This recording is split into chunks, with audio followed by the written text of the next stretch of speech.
গ্রামীণ জীবনযাপন দেখাবো আর এখানকার দোতলা মাটির বাড়ি দেখাবো না, তাহলে কেমন হয় বন্ধুরা? আসুন আজকে আপনাদেরকে মাটির দোতলা বাড়িগুলো দেখাই।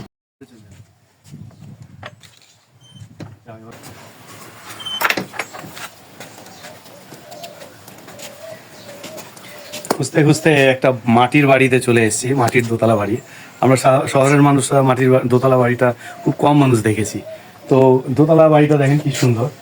এইখান থেকে একটা সিঁড়ি আছে, এই যে এটা সিঁড়িঘর। ওই উঠে এই সিঁড়িঘর দিয়ে উপরে উঠে দোতলায় খুবই কিন্তু ঠান্ডা। আমি অনেক ছোটতে একবার মাটির বাড়িতে থাকার আমার সৌভাগ্য হয়েছিল, থেকেছি। আর দেখেন উঠান কত বড়, উঠানটা দেখা যায়। উঠান আন্তরিকতার একটা বহিঃপ্রকাশ হয়। মা খালারা সবাই এইখানে বসে একে অপরের উকুন বাছে, তারপরে একটু ভালোবাসা আদান প্রদান করে, মনের কথা, সুখ দুঃখের কথাগুলো আদান প্রদান করে এই সেই উঠানগুলোতে। গ্রামের এই ভালোবাসাটা আজও বিদ্যমান রয়েছে আমাদের কাছে। মাটির হাঁড়ি,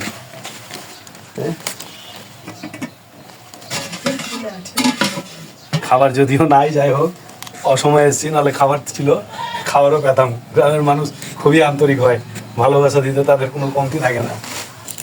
ও আরেকটা জিনিস দেখেন পেয়ে গেছি, আম গাছ তো এখানে নাই, আম আসলো কোথায় থেকে? পুরনো আম। আচ্ছা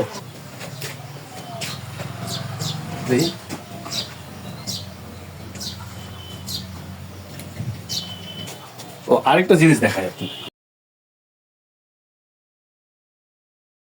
এখানে, যে শুটকি। গ্রামের গ্রামের মা খালাদের একটা অনেক বড় গুণ যে তারা বাড়ির সব কাজ করার পর যতটুকু সময় পায় সংসারের ছোটোখাটো কাজগুলো তারা নিজের হাতেই এইগুলো করে থাকে। এই যে যেন দেখুন মাছ, এটা মনে হয় বিলের মাছ, তাই না বা? বিল থেকে মাছ ধরে নিয়ে আনার পরে এই মাছগুলোকে শুটকি বানাচ্ছে কি সুন্দর করে। আমরা সাধারণত শুটকির ব্যাপার যদি হয় তাহলে কক্সবাজার, চট্টগ্রাম এগুলাই মনে করি। তো এই জায়গায় এসেছি আর কি, ভালো লাগলো, আমার আসলে ভালো লাগলো। এবং এই বাড়ির মানুষের উপর আতিথেয়তা অনেক ভালো লাগলো।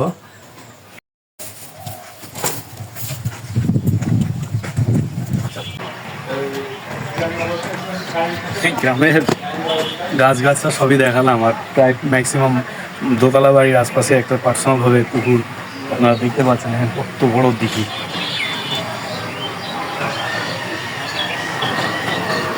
এটাকে পুকুর বলা যাবে না, এগুলো সম্পূর্ণ কিন্তু দিঘি।